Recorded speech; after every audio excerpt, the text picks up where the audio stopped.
When you challenge people's ideas about God, even if their idea is monstrous, it's horrifying to even them, you know, it upsets people. Have you gotten pushed back? Had a few death threats, people who really didn't want me to live anymore. Yeah, I've gotten pushed back.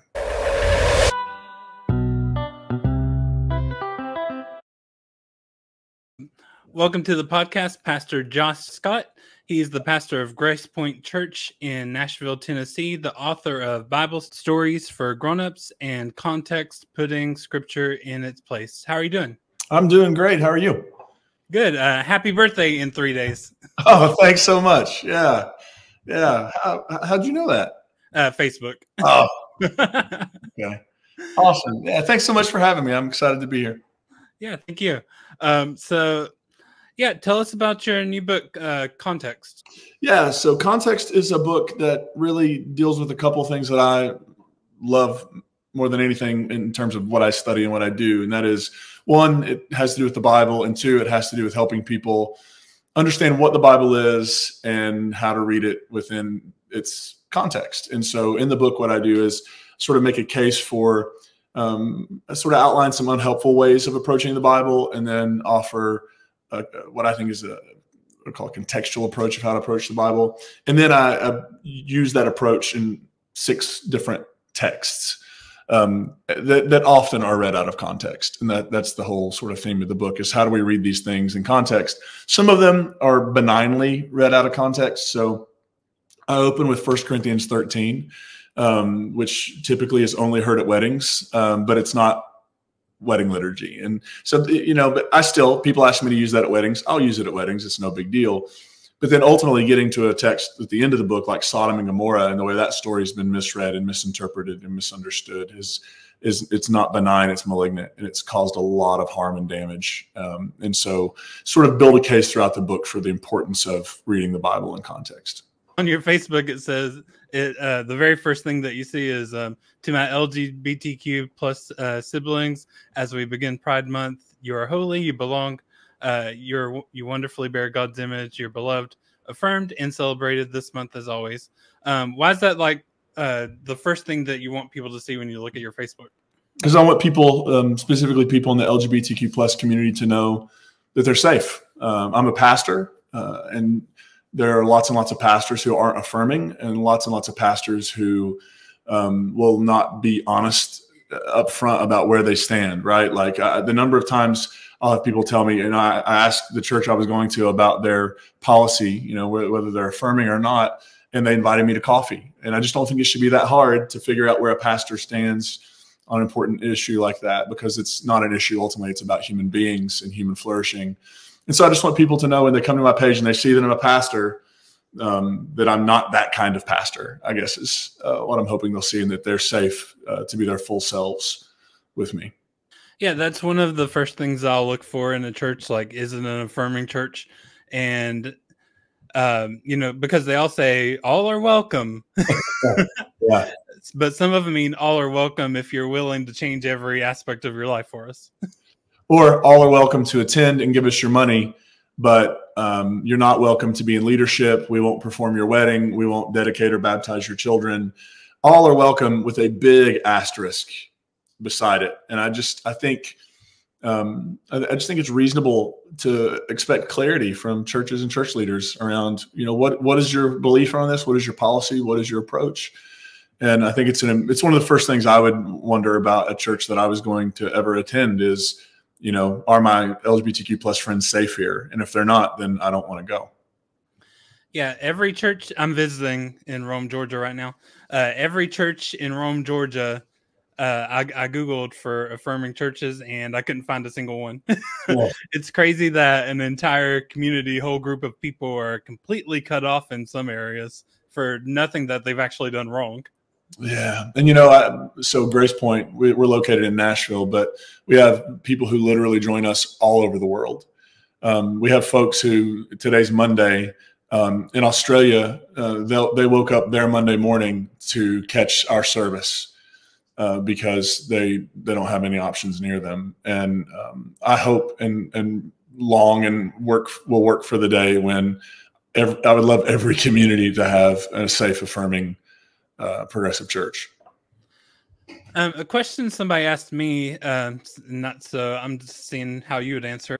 How do you justify being part of a system that's historically been so oppressive towards the gay communities? He's like, because he's like, without the church, we'd have all been a lot better off. And he's like, and without the church, there'd be no moral grounds. People just have to be honest and be like, ew, it's gross to me.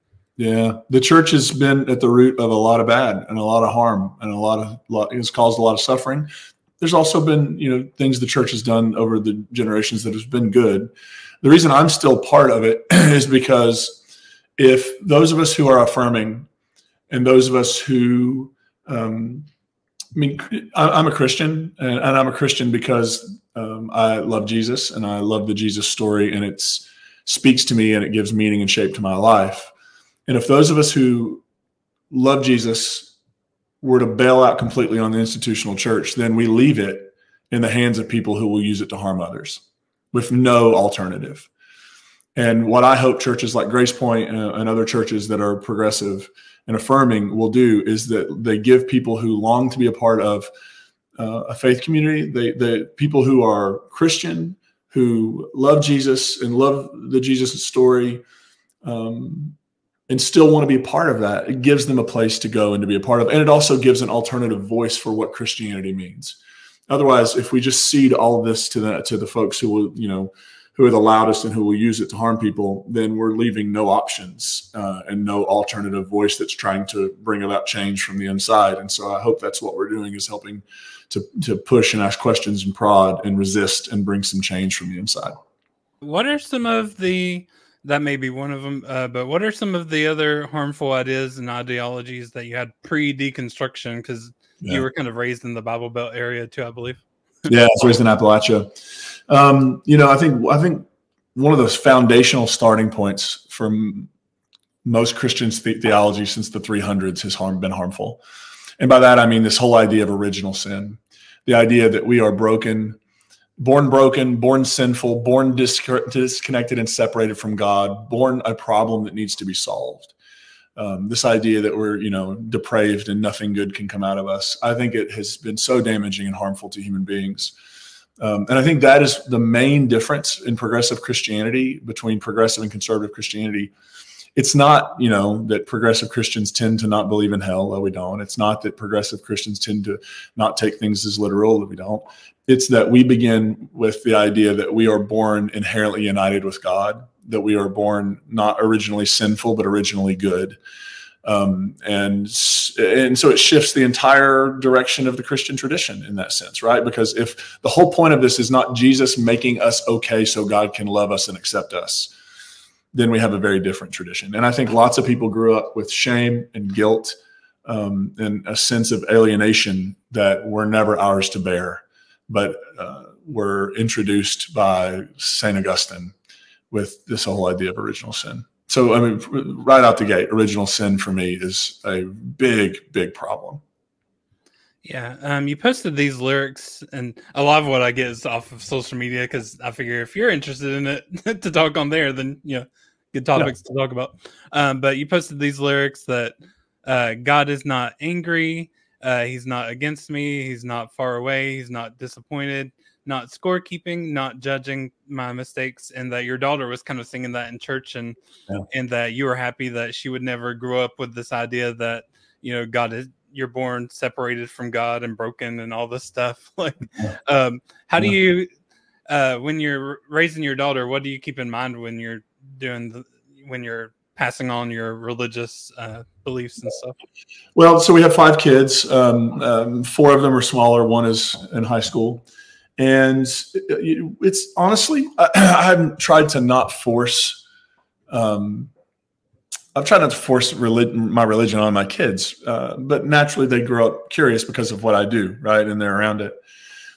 What I hope my kids grow up and what we try to do is, first of all, we've never told them that they're bad. We've never told them they were born sinners, that they need to be saved.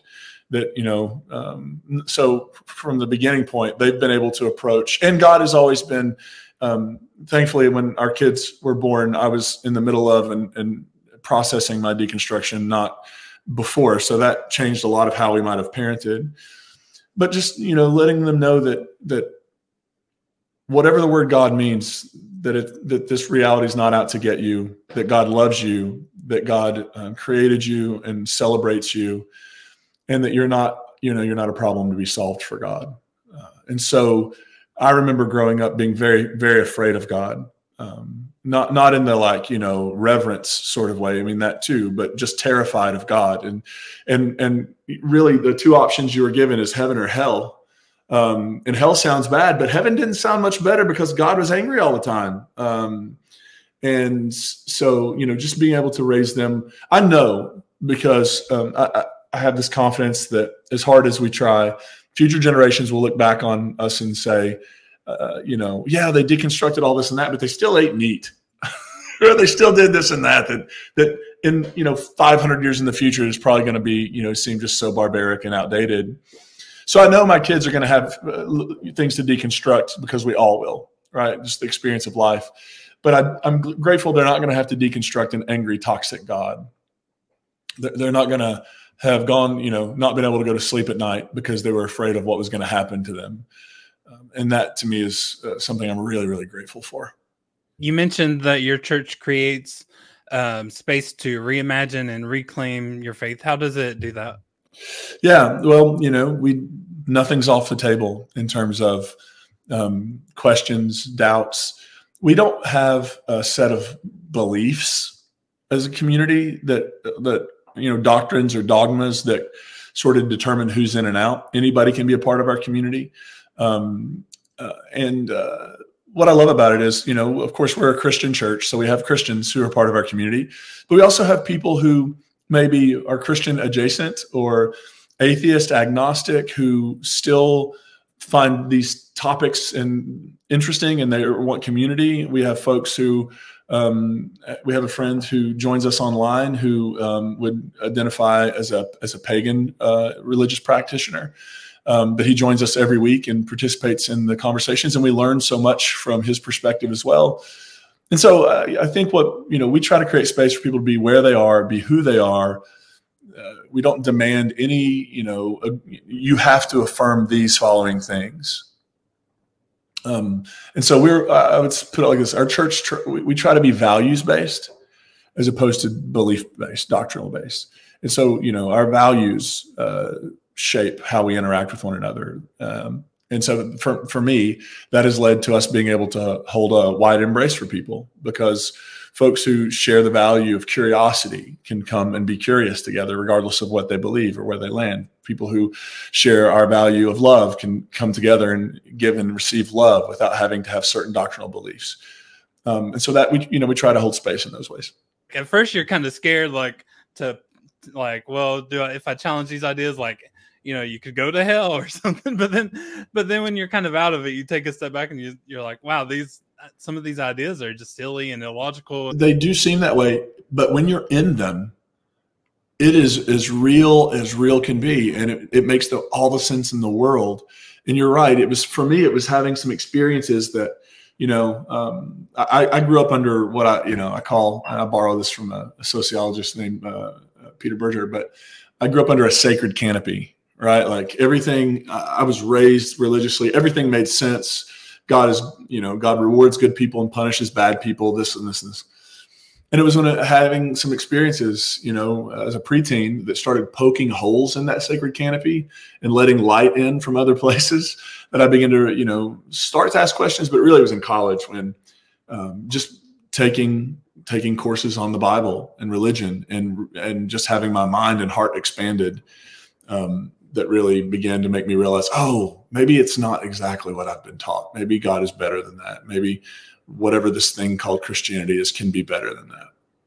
When you challenge people's ideas about God, even if their idea is monstrous, it's horrifying to even them, it upsets people. Have you gotten pushed back from over the years? Appalachia, Nashville, you're in pretty conservative areas. So it's kind of Stockholm syndrome with God, right? Like God's your captor, and you sort of end up, well, I guess I got to play nice. Yeah, so before I was in Nashville for 14 years, I pastored in rural Kentucky, a very, very conservative, makes conservative look liberal area, and led that church that was a conservative church to becoming progressive and affirming. Yes. Yeah. I've gotten lots of, I've received, and still do, right, emails, messages on social media, had a few death threats, people who really didn't want me to live anymore.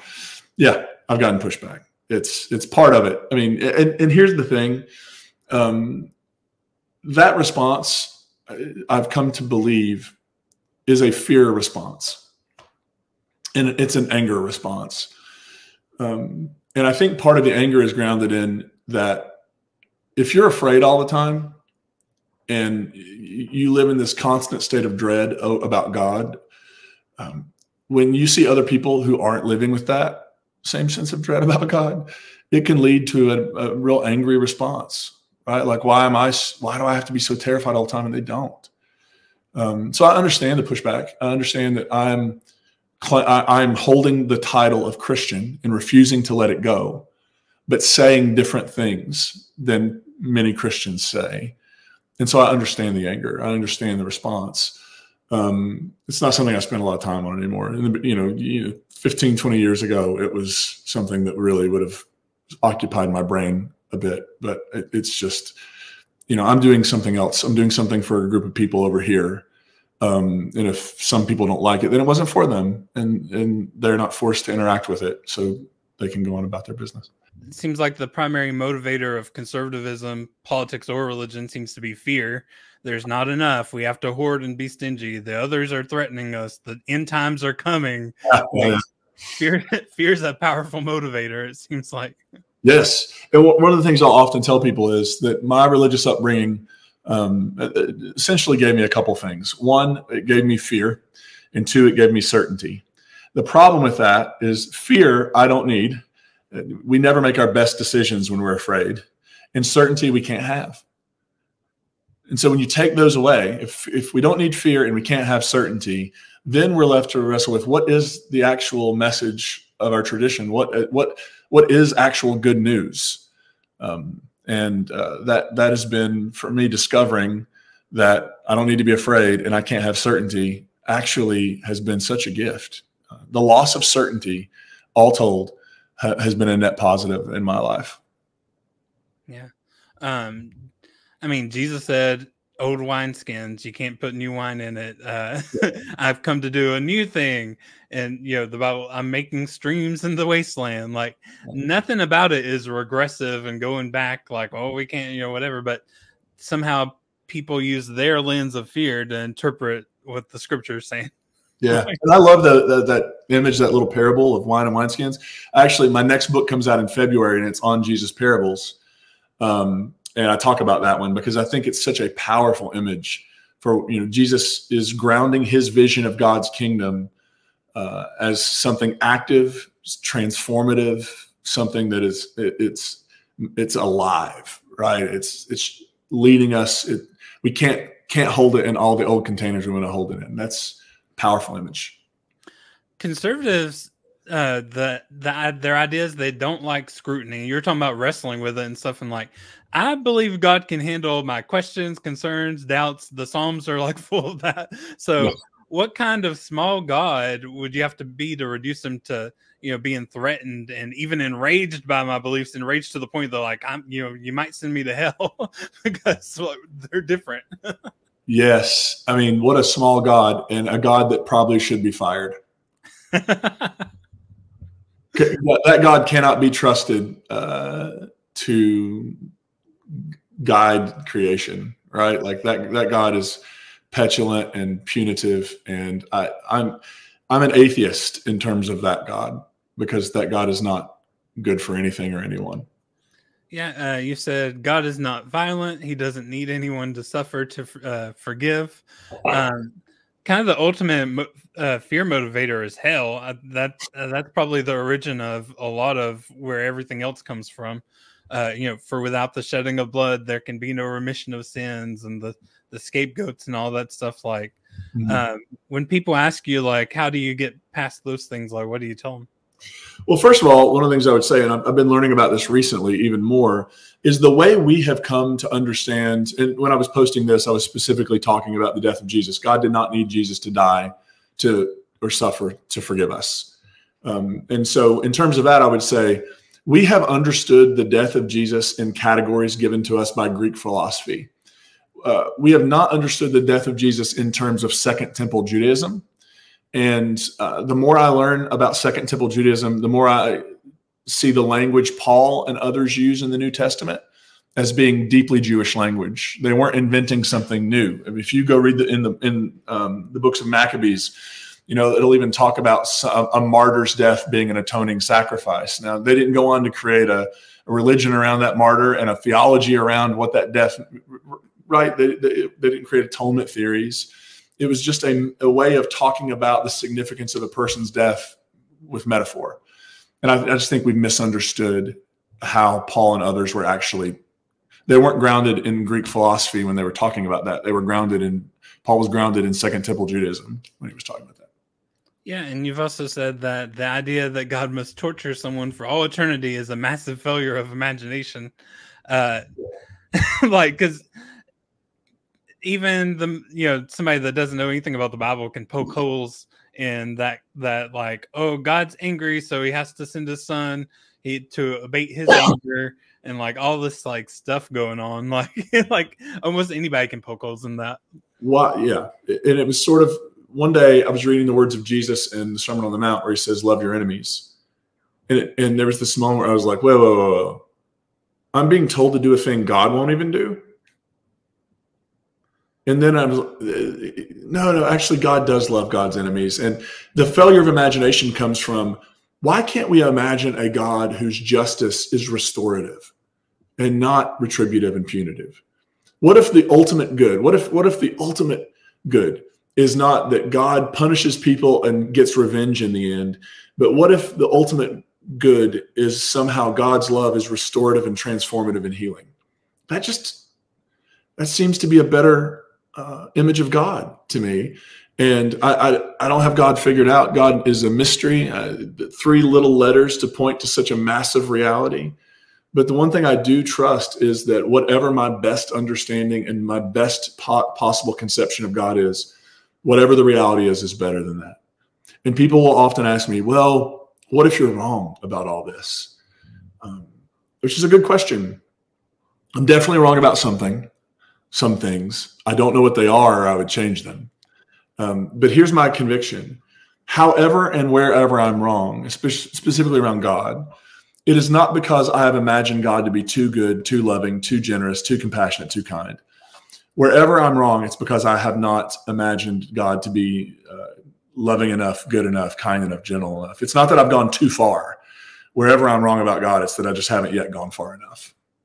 Yeah, because if you can be more loving than God, that's got a big problem on your hands. And people will say that, well, you're just trying to be more loving than God. And I'm just like, listen to yourselves, talk, people. How is that possible? It should give you a hint that maybe there's some room to move forward in your theological thinking, because the idea that I am somehow more loving than God is just ridiculous. The Andrew Peterson quote, you've been a mystery since the moment that I met you. You never move, but I can never seem to catch you. That's one of his lyrics. I love that. So anybody starting their deconstruction journey, what would you tell them? Buckle up. Look, I mean, I would say several things. I would say one, that nobody chooses that. Nobody chooses to have their entire faith turned upside down, relationships to be strained because of it. Nobody goes and says, hey, you know what I'm going to do today? I'm just going to ruin everything for myself. Deconstruction is something that happens. And so, it's something that just kind of finds us. But what I would also say is to be patient. To be patient. It is a journey. And for those of us, I remember speaking at a festival a few years ago, and a woman coming up to me in tears afterward and just saying, I have a list of scriptures I just need to ask you about, because I want my faith to shift and I want to move in a better direction, but these scriptures are hanging me up and I'm just not moving quick enough. And before she could even start asking this question, I just said, can I just say something? You don't need my permission to do anything, but just in case you need someone to say these words to you, you have permission to take your time. This is not a race to a finish line. It's about going on an authentic and honest journey where you're paying attention to all the doubts and questions, where you're taking things apart and looking at them and seeing what needs to go forward and what needs to be left behind. Things, as Mary Oliver, the poet, said, things take the time they take. And so I would just encourage patience, and I would encourage you to trust yourself, which is the opposite of what our religion often teaches us. But trust yourself, trust your intuition, trust where your questions are leading you, and that you go into it with an openness. What people often say is, well, it's okay to deconstruct as long as you reconstruct, or it's okay to deconstruct as long as you don't leave the faith, or it's okay to, no. This is a very intensely personal journey for you. And it's sort of like, if you go into an experiment already knowing the outcome, then it hasn't been an experiment, right? Like you go into an experiment to see what happens. And in so many ways, deconstruction is an experiment with your faith. And so to just be open to where the journey leads you and to trust that wherever it leads you, it's going to be okay. And it gets better. I would also add that. I hadn't really thought of that deconstruction is never really actually like a choice. It's kind of like, when this is a weird comparison to make, but when people talk about late-term abortion or whatever, that's not really a choice somebody ever wants to make. It's kind of thrust upon them because it really is mentally taxing to go through this. It's like years. It was years for me. Like, I'm still processing some things, Well, Drew, one of the things I would say to people is when you meet someone who tells you they're fully deconstructed, one of the things I often do is I'll just think, gosh, they don't even know what's coming, because you're never fully deconstructed, right? There's always something new to learn. There's always something new to, so that's why I don't even use the metaphor of reconstruct anymore, because the idea is, oh yeah, you tore something down and now you built something back as if you're finished. And you're not. You're going to tear that down too. And I prefer the language of reimagine, because that's something you can do without having to go through intense, it's not like you're building something back up. It's you're kind of holding everything in this space of, here's what I think, here are my convictions, here's what I understand, but I'm also always ready to re-engage that and rethink it and reimagine it and reframe it. And so I think that's for me, becoming an important understanding, is that this is not a journey from A to B or from start to finish. It is a journey that I think lasts a lifetime in some ways. And I think for me, like, I started with one thing, but it's like when you pull the string, like everything, I don't think I was quite expecting everything else to really kind of come unravel too. I remember the day in third grade when I found out that there was no Santa Claus. And the girl who told me, I was devastated. I went home and was talking to my parents. And that night, in that conversation, we ended up unraveling the Tooth Fairy and the Easter Bunny and all of that, right? Once you pulled that first thread, the whole mythical character who brings you gifts unraveled for me. The same thing's true, I think, theologically, in terms of faith. When you start asking a question over here, you don't even think it relates to something over here, but you pull that thread and suddenly you're off to the races, and nothing is left unquestioned or unchallenged. And I think that's how it goes. There are stages to deconstruction, even though it's not linear. And but when you think about the stages of grief, I experienced so much of that during my deconstruction. I grieved. I was angry for a long time about what I hadn't been told or what I had been told, and it's loss in so many ways. Like, processing the loss of certainty is still a loss. And so I think, that's a real experience people have is a grieving process around this. And that's a natural thing. And that's not something that people usually talk about, I don't think, either. I've never heard that brought up before. Yeah.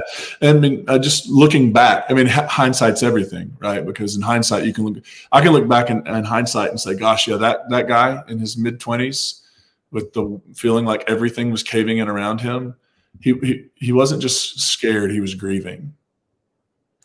Well, and it's not just it's not just the certainty, I mean, of your beliefs. It's also like your support system around you, like this church, this, this family, whatever it is, like whatever conclusion you end up coming up with might clash with, you know, I mean, your job, your life, your, whatever, everything. yeah, I mean, this is all high stakes. And I mean, the reality is for so many people, their faith has shifted and now Thanksgiving dinner is weird. And that stinks. It sucks. I hate it. And yet, if I could say, if I could go back in time and somehow prevent my faith evolution, would I? Absolutely not. I'm so grateful for that process and experience, with all the costs and all the difficulty and all the struggle that it brought. It also gave me what I think is a better picture of God and a deeper understanding of the Jesus story that I still want to have in my life. And so I feel like I'm, better for the journey. And it is really all one-sided. This clash wouldn't even exist if it weren't for fundamentalism and conservatism. Like, if everybody was open-minded and allowed people the space to do the stuff, like the deconstruction process would be a lot simpler and easier for people. That's a great point, Drew. I mean, you're right there. It takes more than one side in a relationship. And so, yeah, people could respond to deconstruction differently than they have. And that might have made a big difference for some people.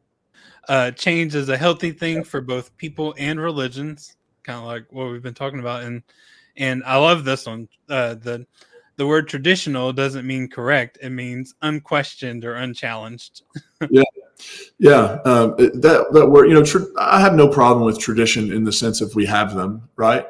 What I have a problem with is when we say, well, if it's a tradition, then it can't be questioned or changed because it's the tradition. Well, no, it's the tradition because we haven't questioned or changed it. And sometimes those things need to happen. So I, in some ways, so much of the tradition of the Christian church still matters to me. I love our rituals. They mean something different to me now, but I love them. I love to engage them. I love the church year. I love Advent and Christmas and Easter. They all mean something different for me now. And so in some ways, I was able to remain connected to my tradition because I was willing to reimagine it. Yeah. So what is your political, your outlook for the presidential election coming up? What hopes, fears, expectations? Well, I think like most Americans, I'm worried. I'm concerned. I think the sense of what a second Trump presidency could bring, Project 2025, just his lack of maturity, his erratic nature, all of that could be bad, not only for our country, but for the world. I think of the people I care about who would be so adversely affected by his policies that I have deep concerns about what might happen in November. And so, I'm rooting for and supporting in any way I can Vice President Harris and Governor Walz to try to stop Trump. I just saw last night that he said he's not going to run again if he loses. And I'm like, okay, we've got, this is huge. Let's beat him. And maybe we can begin to heal. And maybe that's my hope. I hope at some point we can begin to heal and put the last decade of Trumpism and MAGA behind us. Now, that healing process is going to be difficult. There's a lot of uncomfortable conversations that would have to be had for that to happen.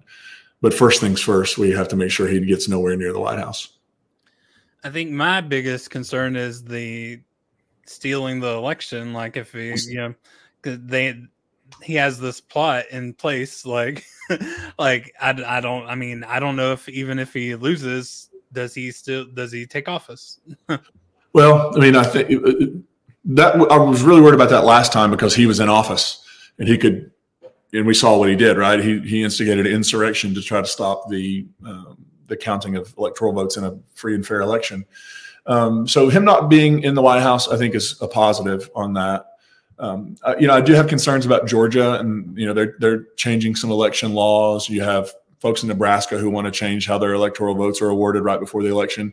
There's a full court press from Trump to try to sneak in somehow.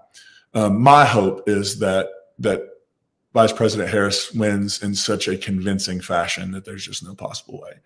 I think if she could find a way to win in North Carolina and Georgia, game over. I've also seen polling that suggests Florida might be in play. So I think that, of course, Pennsylvania matters a whole lot. I also think the Electoral College is an outdated, terrible system that should be gotten rid of. If you have to do all, well, first, you already have an advantage with the Electoral College, but if you have to do all this stuff, that's just an admission that your policies aren't popular and that you're not the best candidate. Yeah, agreed. You said the preachers don't get to stay out of politics, or no, you reposted this one. We are either chaplains of empire or prophets of God. Many people think that we should be infantilized. Well, we don't talk about that. That's a quote from William Barber. And I got to hear him give a sermon where he said that at the Wild Goose Festival a few years ago. And it was just a line that really resonated. And here's the thing. People will say, oh, you should stay out of politics. Politics, it's just about how we order our common life. That's it. That's all politics is about. Everything's political in that sense, right? So I think what people are saying is you don't be partisan. But what they really mean, don't be partisan, or don't say anything that disagrees with me, I think is when people, because often, we've seen this recently as Taylor Swift endorsed Vice President Harris for the presidency. Lots and lots of people were angry that Taylor Swift endorsed, but they weren't mad when Kid Rock did it. Right? So there's sort of this, just as long as if you're on my side, it's okay. If you're not on my side, it's not okay.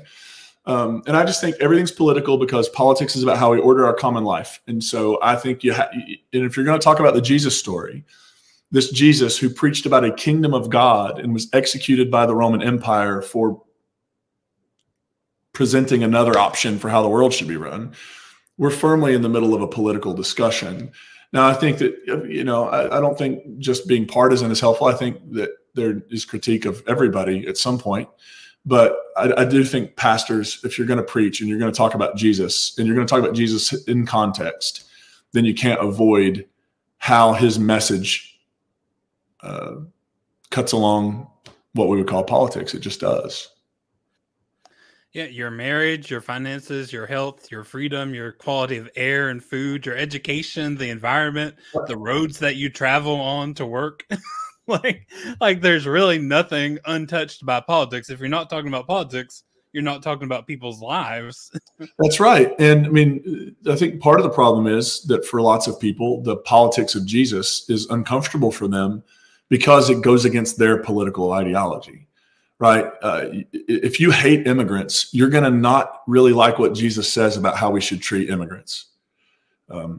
If you want to be exclusionary, if you want to be misogynistic, then you're not going to like how Jesus talks about and engages with women. If you want to be, homophobic and bigoted, you're not going to like how Jesus told us to treat people and how to love people. So I feel like the politics of Jesus, this is why we end up with Christianity in large part has turned Jesus into a spiritual teacher.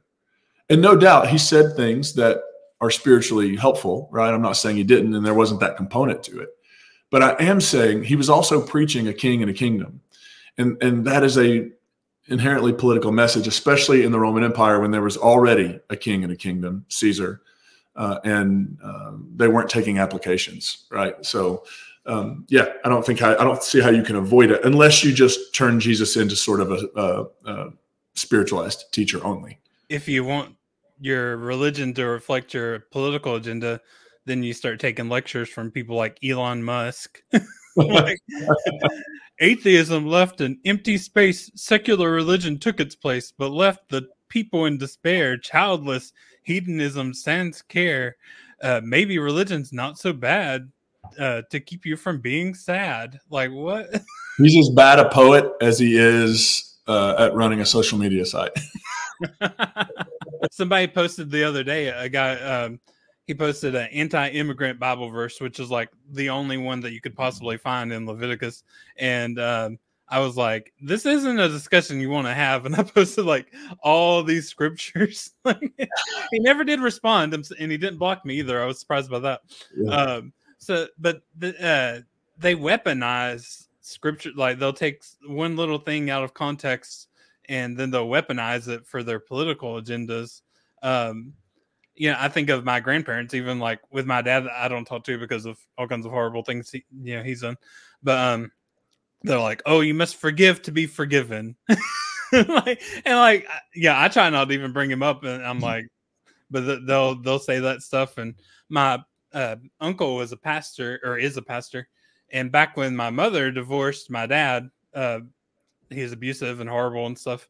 My dad came to him because we had moved in with him and had him, and talked to him, and he was like, "Oh no, you actually can't stay here because divorce is bad," and blah blah blah blah blah. Like people have weaponized religion so badly with stuff like that.